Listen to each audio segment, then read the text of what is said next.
తాకట్లో ఉన్న బంగారాన్ని విడిపించి ఆ రోజున మార్కెట్ ధర కట్టి మిగిలిన డబ్బును మీకు అందిస్తుంది కొమ్మూరి గోల్డ్. నేను ఇంట్రోలో చెప్తూ మీకు కొన్ని రాళ్ళ దెబ్బలు తగిలినాయి అని చెప్పాను. అలాగే వాటిలో కొన్ని రాళ్ళు శత్రువులకు ఇచ్చింది కూడా మీరే అని చెప్పాను. ఒప్పుకుంటారా దాన్ని?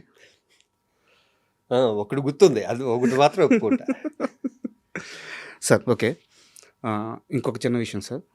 నటుడిగా మీ వయసు 40 సంవత్సరాల పైన, మనిషిగా నా వయసు 35 సంవత్సరాలు. సో మీరు చూడని సక్సెస్ లేదు, మీరు ఎవరి ఇంటర్వ్యూ లేదు. సో ఈరోజు నేను కొత్తగా మిమ్మల్ని ఇంటర్వ్యూ చేస్తా, నేను ఏదో అద్భుతం చేస్తానని చెప్పట్లేదు. అయితే మీ ప్రయాణంలో మీరు వివిధ ఇంటర్వ్యూల్లో వివిధ సందర్భాల్లో చెప్పిన మాటల మీద కొన్ని ప్రశ్నలు, కొన్ని నేను మీకు అభిమానిగా మారిన సందర్భాలు ఇవి ఉన్నాయి. వాటి గురించి మాత్రం మాట్లాడుకుందాం. దీన్ని ఒక ఇంటర్వ్యూగా చూడొద్దు, ఒక ఇంటరాక్షన్గా మనం ప్లాన్ చేసుకుందాం. అలాగే ఇంటర్వ్యూకి వెళ్ళే ముందు సార్, నాకు మామూలుగా అలవాటు ఏంటంటే గెస్ట్ వచ్చినప్పుడు ఆ గెస్ట్తో నాకు ఒక ఫ్యాన్ మూమెంట్ ఉంటుంది. ఎందుకంటే మీలాంటి వాళ్ళందరినీ చూసే మేము ఇక్కడ ఉన్నామంటే ఏదో నేర్చుకొని ఇక్కడికి వచ్చామన్నమాట.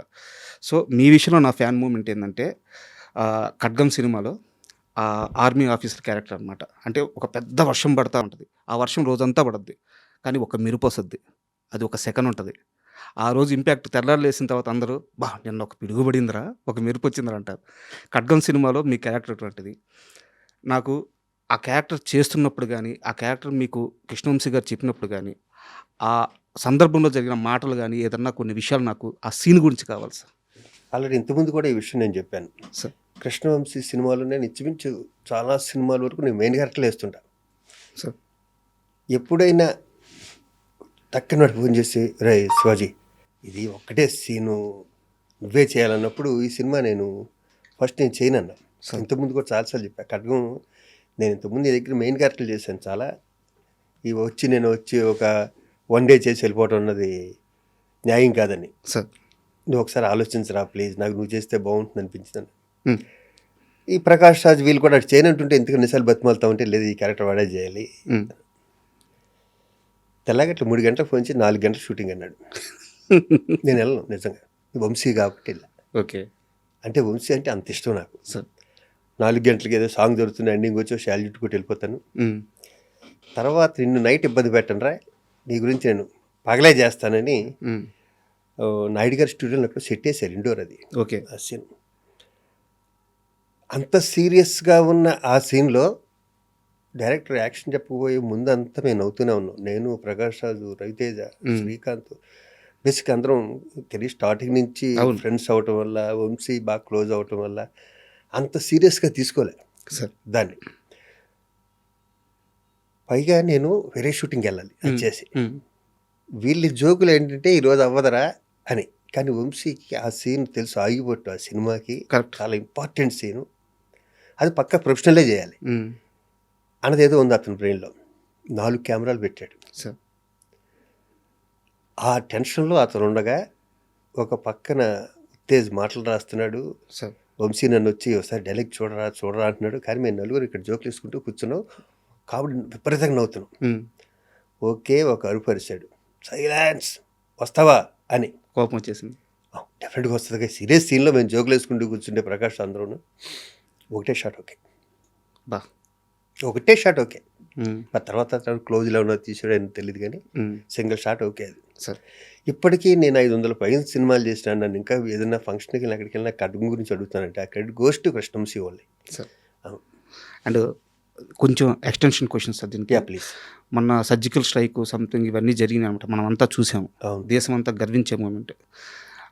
ఆ సమయంలో నాకు మీరు చెప్పిన డైలాగ్ గుర్తొచ్చింది అనమాట. పైన ఉన్న వాళ్ళు శాంతి శాంతి అని చెప్పి మమ్మల్ని ఆపుతున్నారు, కానీ 2 నిమిషాలు వదిలి చూడండి అంటే, ఆ రోజు సర్జికల్ స్ట్రైక్ అప్పుడు జరిగింది అదే జరిగింది, కొన్ని నిమిషాలే వదిలింది మన సైన్యాన్ని.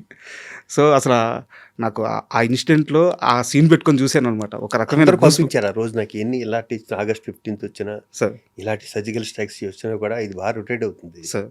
చాలామంది పంపించారు ఆ రోజు నాకు. అండ్ సార్ అంటే నేను ఈ క్వశ్చన్ చాలా తర్వాత అడుగుదాం అనుకున్నాను, కానీ సందర్భం వచ్చింది కాబట్టి ముందే అడుగుతున్నాను, మరోలా అనుకోవద్దు. ఈ మధ్యకాలంలో కృష్ణవంశీ గారు చాలా తక్కువ ఇంటర్వ్యూలు ఇచ్చారు. మన ఖడ్గం రిలీజ్ అప్పుడు మాత్రం నేను ఆయన కలిశాను, అలాగే కొన్ని ఇంటర్వ్యూలు ఇచ్చారు. బట్ ఏ సందర్భంలో అయినా సరే రవితేజ గారి ప్రస్తావన వస్తే నెక్స్ట్ క్వశ్చన్ అనేస్తున్నారు ఆయన. రవితేజ గారి గురించి మాట్లాడడానికి కృష్ణవంశీ గారు ఇష్టపడట్లేదు. వాళ్ళిద్దరికి మీరు చాలా క్లోజ్ పర్సన్. ఏం జరిగింది సార్? Next question. అది నాకు సంబంధించిన విషయం కాదు. నాకు ఇద్దరు స్నేహితులు. నాకేం జరిగిందో నాకు తెలియదు. సార్ అందరికీ కొత్తగా చెప్పక్కర్లేదు. నేను ఉన్నది ఉన్నట్టే మాట్లాడతా సార్ కదా. గాలిలోంచి సృష్టించి ఇప్పుడు వాళ్ళిద్దరి మధ్య జరిగింది నేను చెప్పలేను. కాబట్టి next question. Okay, agree sir. And Amrutham serial sir, Amrutham serial గురించి మీరు చాలాసార్లు చెప్పారు. మేము కొన్ని సంవత్సరాల నుంచి దాన్ని రిపీట్గా చూస్తూనే ఉన్నాము. నాకు ఒకటే ఒక క్వశ్చన్ ఉంది అమృతం సీరియల్ మీద. ఆ సీరియల్ నుంచి నేను బయటకు వచ్చాను, కానీ నా తప్పు లేదు. ఈ ఒక్క స్టేట్మెంటే మీరు ఇచ్చింది, ఇప్పటివరకు దాని గురించి మాట్లాడింది. అసలు ఎందుకు బయటకు వచ్చారు, ఏం జరిగింది అనేది కాస్త వివరంగా కావాలి సార్. అంటే సారీ టు ఇంటరప్ట్ యూ, అంటే ఇది మాత్రం సమాధానం కావాలి. ఎందుకంటే అమృతం అనేది కొన్ని కోట్ల మందికి సంబంధించిన ఎమోషన్. అమృతంలో మీరు మాత్రమే మేము రిలేట్ చేసుకున్న క్యారెక్టర్. సో తర్వాత చాలామంది చేసి ఉండొచ్చు, హిట్టే. కానీ శివాజీ రాజా ఆ క్యారెక్టర్కి మాకు గుర్తుండిపోయే క్యారెక్టర్. మీరు ఎందుకు బయటికి వెళ్ళిపోయారు అనేది కొన్ని జనరేషన్లకి మిగిలిపోయిన ప్రశ్న. దానికి సమాధానం మాత్రం కావాలి. ప్రాణం పోయిన అబద్ధం మాత్రం అన్నాం సార్. ఇక్కడ నా తప్పు లేదు, వాళ్ళ తప్పు లేదు సార్.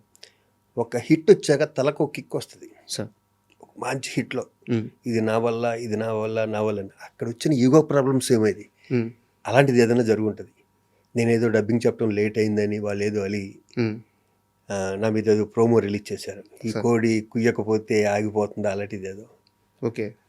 వెంటనే నేను వేరే నా ఓన్ ప్రొడక్షన్ స్టార్ట్ చేసి నేనేదో ప్రోమో. ఈ ప్రోమోల వల్ల వచ్చిన గ్యాప్ తప్పితే నాకు వాళ్ళంటే విపరీతమైన గౌరవం. ఎందుకంటే గంగరాజు గారు కానీ, ఆ టీం కానీ, చంద్రశేఖర్ కానీ, దానికి సెంధిల్ కెమెరా, అవును సార్, వీళ్ళంతా టీం, వీళ్ళంతా చాలా అంటే బాగా డెడికేషన్ ఉన్న వ్యక్తులు వీళ్ళందరూ సార్ కదా. ఇప్పుడున్న ఈ వయసులో ఉన్న ఈ నాలెడ్జ్లు ఉంటే నేను దాంట్లో తప్పుకోను. ఓకే కదా. ఒక వయసులో ఒక ఎమోషన్ ఉంటుంది, స్పీడ్ ఉంటుంది, బాడీ స్పీడ్ ఉంటుంది. అప్పుడు సినిమాలు బిజీ, ఇది బిజీ, వీళ్ళు అడిగిన డేట్ ఇవ్వాలి, ఇవాళ చెప్పి రేపు డబ్బింగ్ చెప్పేయాలి, ఇలాంటి కొన్ని ప్రెజర్స్ ఉంటాయి. సార్. దాంట్లో ఏమన్నా మిస్టేక్ జరిగించో చెప్పకుండా శివాజీ రాజా తప్పు మాత్రం 1% కూడా ఉండదు. షూర్. నేను ఆ తర్వాత నేను అమృతం చూడలే సార్. నేను అమెరికా కానీ ఎక్కడికన్నా వెళ్తే తెలుగు వాళ్ళు కనిపిస్తే, సార్ మాకు ఇది ట్రస్ట్ బస్టర్ సార్, మాకు ఈ పనిలో పొద్దు నుంచి సాయంకాలం వరకు ఉండి ఒక్కసారి ఒక ఎపిసోడ్ చూస్తుంటాను సార్ అంటారు. ఆ ఎపిసోడ్లన్నీ మేము చాలా ఆడతా పాడతా చేసినాయి.